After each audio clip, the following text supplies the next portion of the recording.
माता दी। आज सभी के व्रत पूर्ण हो गए हैं। माँ भगवती सभी के मनोकामनाओं को पूर्ण करें, सबके खुशियों को बढ़ाएं और सभी को सुख संपन्नता दें। उम्मीद है आप लोगों के व्रत बहुत अच्छे से पूर्ण हुए होंगे। आज बारी आती है अब कंजकों के बिठाने की। तो कंजकों के बिठाने के लिए सबसे ज़रूरी प्रसाद बनता है काले चने और हलवा। तो वही आज मैं प्रसाद बना रही हूँ। प्रसाद तो सभी लोग अपने-अपने तरीके से बनाते हैं। मेरा जो काले चने हैं उन्हें बनाने का तरीका थोड़ा-सा अलग है। मैंने सोचा आप लोगों के साथ भी शेयर करूँ। मैंने रात में ही भिगो दिए थे। 1 कटोरी, बड़ी कटोरी थी, 1 कटोरी भर के चने सोक करके रख दिए थे। वो अब सुबह में हो गए हैं लगभग 2 से ढाई कटोरी। उनको हमने निकाल कर अच्छे से 3-4 पानी से वॉश करने के बाद कुकर में ऐड कर दिया है। उसमें हम डाल देते हैं एक छोटा-सा दालचीनी का टुकड़ा और 4-5 लौंग और थोड़ा-सा नमक, और उसमें हम डाल देंगे 1 बड़ा कप भर के पानी। पानी बहुत ज़्यादा नहीं डालेंगे ताकि बाद में हमें इस पानी को फेंकना नहीं है। अब हम इसमें ढक्कन लगाकर गैस पर रख देंगे, लगभग 4 विसल्स आने तक कुक करेंगे। गैस पर चने रख देते हैं और जब तक चनों में विसल्स आ रहे हैं तब तक हम अपने हलवे की तैयारी कर लेते हैं, क्योंकि हलवा और चना माता को बहुत प्रिय होता है। तो हलवे के लिए मैंने ले लिया है 1 कटोरी सूजी। ये महीन वाली सूजी है, थोड़ी-सी अगर मोटी हो तो आप एक बार मिक्सर में चला लें, नहीं तो आप ऐसे भी बना सकते हैं। और 1 कटोरी चीनी, 1 कटोरी घी, थोड़े से ड्राई फ्रूट्स। ड्राई फ्रूट्स आप अपनी मर्ज़ी के अकॉर्डिंग ले लें। मैंने काजू और बादाम लिए हैं। हलवा कई तरीके से बनता है। कुछ लोग कम घी में बनाते हैं, कुछ लोग ज़्यादा घी में बनाते हैं, कुछ लोग दूध डाल के बनाते हैं, लेकिन मैं बिल्कुल सिंपल हलवा बना रही हूँ, पर बहुत ही यम्मी बनता है। जिस तरीके से मैं बना रही हूँ उसमें सिर्फ मेज़रमेंट का ध्यान रखना है और बहुत ही यम्मी हलवा बनता है। तो जो ड्राई फ्रूट्स लिए हैं उनको मैंने कट कर लिया है। बहुत फाइन चॉप नहीं करना है, मतलब बस इस तरीके से कट करना है कि थोड़ा-सा बड़े-बड़े टुकड़े से रहें, साबित से कम हो जाए और बड़े-बड़े से। देखिए आप देख रहे होंगे इस तरीके से मैंने अपने काजू और बादाम को हल्का-हल्का चॉप कर दिया है। ये आप चाहें तो इनको फ्राई करने के बाद भी चॉप कर सकते हैं। मैंने फ्राई करने से पहले चॉप कर लिया है। फ्राई करने के बाद चॉप करने से इनका सारा घी इधर-उधर हो जाता है और ऐसे घी इसमें मौजूद रहेगा। ये सारे ड्राई फ्रूट्स हमारे चॉप हो गए हैं।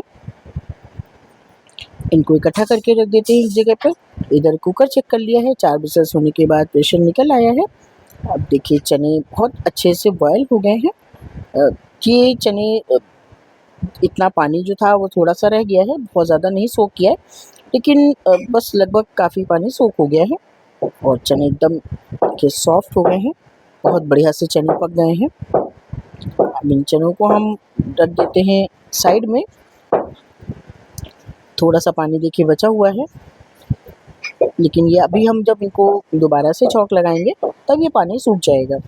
और अब हम रख देते हैं गैस पर एक कढ़ाई और इस कढ़ाई में हम डालेंगे जो 1 कटोरी में घी लिया था। आपने देखा होगा कि जो मैंने सामान निकाला है सेम कटोरियाँ हैं और सारा मेज़रमेंट बिल्कुल सेम है। मतलब जिस कटोरी से सूजी है उसी कटोरी से चीनी है और उसी कटोरी से घी है। थोड़ा-सा घी मैंने डाल दिया है कढ़ाई में उसी कटोरी से। और अब जो अपना ड्राई फ्रूट्स मैंने चॉप करके रखे हैं, उन ड्राई फ्रूट्स को हम इसी कढ़ाई में ऐड कर देंगे और बिल्कुल लो टू मीडियम फ्लेम पर चलाते हुए इस ड्राई फ्रूट्स को अच्छा-सा भून लेंगे। एक गोल्डन कलर आना चाहिए, मतलब लाल तो हो जाए, गोल्डन कलर के हो जाएँ, लेकिन ये काले ना हों। इस तरीके से बनाएँ कि बहुत अच्छे से पक तो जाएँ, क्रिस्पी हो जाएँ, लेकिन जले ना। जलने के बाद इनका टेस्ट ख़राब हो जाता है, इसलिए इनको बराबर चलाते रहें, क्योंकि कट कर चुके हैं, कुछ बहुत ज़्यादा छोटे हो गए हैं, कुछ बड़े हैं। इनको बिल्कुल चलाते रहेंगे तभी ये बिल्कुल इवन फ्राई होंगे। इस तरीके से देखिए बराबर कंटिन्यू चलाते हुए हमें ड्राई फ्रूट्स को भूनना है। देखिए लगभग भुन चुके हैं। बढ़िया सा इनमें देखिए कलर आने लगा है और अब ये क्रिस्प भी हो जाएंगे थोड़ी देर बाद। अब इनको हम निकाल लेते हैं अलग कटोरी में।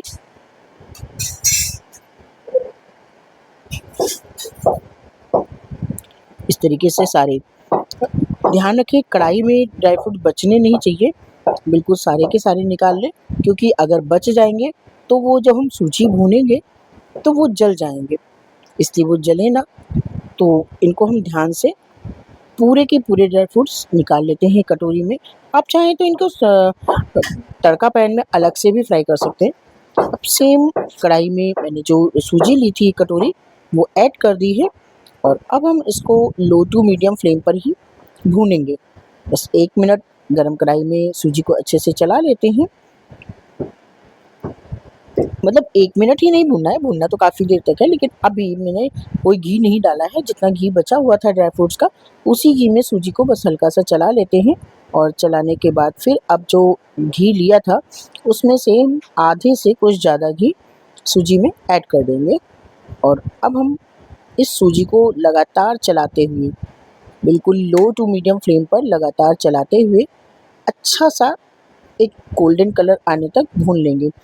इतना भूनना है कि इसमें एक बहुत अच्छी सी खुशबू आने लगे, लेकिन ध्यान रखें चलाते बराबर रहें। अगर चलाएंगे नहीं तो ये कहीं पर जल जाएगा, जो कि स्वाद में ख़राब लगता है।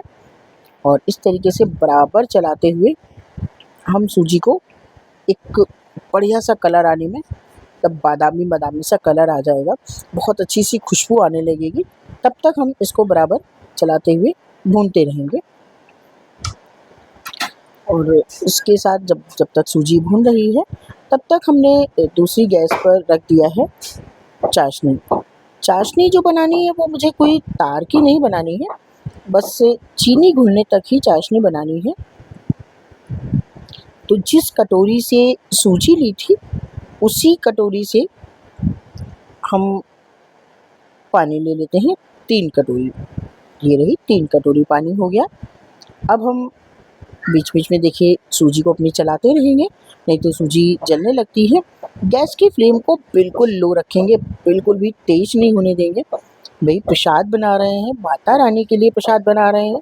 जब हम माता रानी को इतना स्वादिष्ट, इतना टेस्टी प्रसाद बनाकर अर्पण करेंगे तो माता रानी तो ज़रूर खुश होंगी ना। माता रानी को खुश करने के लिए हमें थोड़ी सी मेहनत तो करनी पड़ेगी, तो इसलिए अपने हाथों को थोड़ी सी मेहनत करने दें और बहुत ही पेशेंस के साथ सूजी को भूनें। जल्दबाजी बिल्कुल ना करें। अब जो पैन में हमने पानी रखा था उस पैन में ऐड कर देते हैं सेम कटोरी से 1 कटोरी चीनी और इसको बढ़िया सा हम चला देंगे ताकि चीनी तली से ना लगे और इसको हम बॉयल होने देंगे।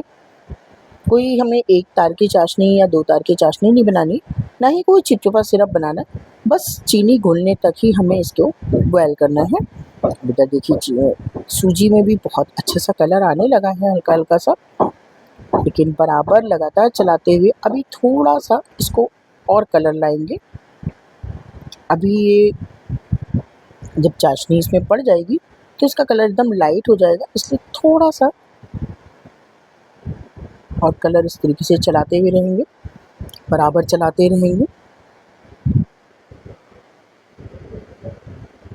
देख रहे होंगे आप कितना प्यारा सा कलर आया है और बहुत ही अच्छी खुशबू आ रही, एकदम भीनी भीनी सी। देखिए इस तरीके से सूजी को, हलवा बनाने में सबसे बड़ा टास्क होता है सूजी को भूनना।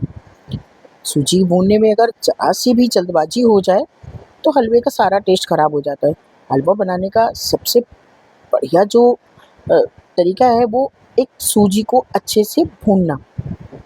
अगर सूजी अच्छे से भुनी होती है तो हलवा आपका बहुत बढ़िया बनता है। अब सूजी भून जाने के बाद जो चाशनी तैयार करके रखी थी वो थोड़ी थोड़ी करके ऐड करेंगे। एकदम ऐड ना करें, नहीं तो एकदम से बॉयल आ जाता है, उसमें आपको चोट भी लग सकती है और बाहर भी निकल सकता है उबल कर। इसलिए बिल्कुल हल्के हल्के से सारा पानी इसमें हम जो शुगर सिरप तैयार किया था वो ऐड कर देंगे। अब आप ये सोच रहे होंगे ये तो काफ़ी ज़्यादा पानी लग रहा है, सूजी कम हो गई है। जी नहीं, थोड़ी देर बाद देखिए सारा पानी सूजी सोख कर लेती है और हलवे की कंसिस्टेंसी एकदम स्मूथ और बहुत ही परफेक्ट आ जाती है। बस इसको हम लगभग 5 से 8 मिनट तक इस हलवे को पकाएंगे, बीच बीच में चलाते रहेंगे, नहीं तो ये अब तली से चिपक जाएगा।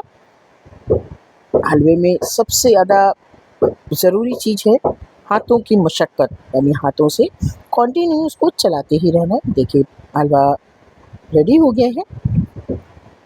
अब हमने इसमें जो ड्राई फ्रूट्स तल के रखे थे वो ऐड कर देते हैं और रख देते हैं साइड में। अब हम लेते हैं एक लोहे की कढ़ाई। जी हाँ, काले चने बना रहे हैं तो लोहे की कढ़ाई ज़रूरी है, क्योंकि काले चनों का कलर अगर काला ना हो तो कैसे काले चने। और आज हम काले चने बना रहे हैं वैसे बिल्कुल उसी स्टाइल से जैसे आपको जागरण में मिलते हैं। कहीं जगराते का अगर प्रसाद मिल जाता है तो वो कितना यम्मी लगता है, ऐसा मन होता है कि एक दोना और मिल जाए प्रसाद तो हम और खा लें।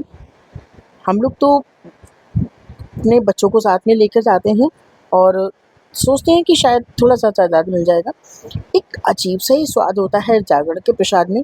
हम घर पर बनाते हैं तो हमें वो टेस्ट नहीं आता है, लेकिन जागरण के हलवे चने में कुछ अलग ही टेस्ट आता है। उसमें माता रानी का आशीर्वाद भी होता है और हलवाइयों के बनाने का तरीका भी होता है।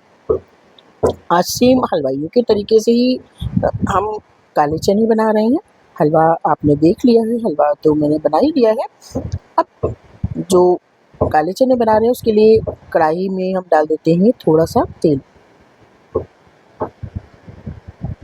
और उसके बाद जो बॉयल किए हुए चने रखे थे उसमें से थोड़े से चने हम निकाल लेते हैं अलग, और एक पेस्ट तैयार करेंगे जिसमें 1 चम्मच हल्दी, 1 चम्मच धनिया पाउडर, 1 चम्मच जीरा पाउडर और थोड़ा सा नमक पानी में घोल कर रख देंगे। इधर तेल गर्म हो गया है, उसमें हमने डाल दिया है आधा चम्मच जीरा और 1 लाल मिर्च तोड़कर।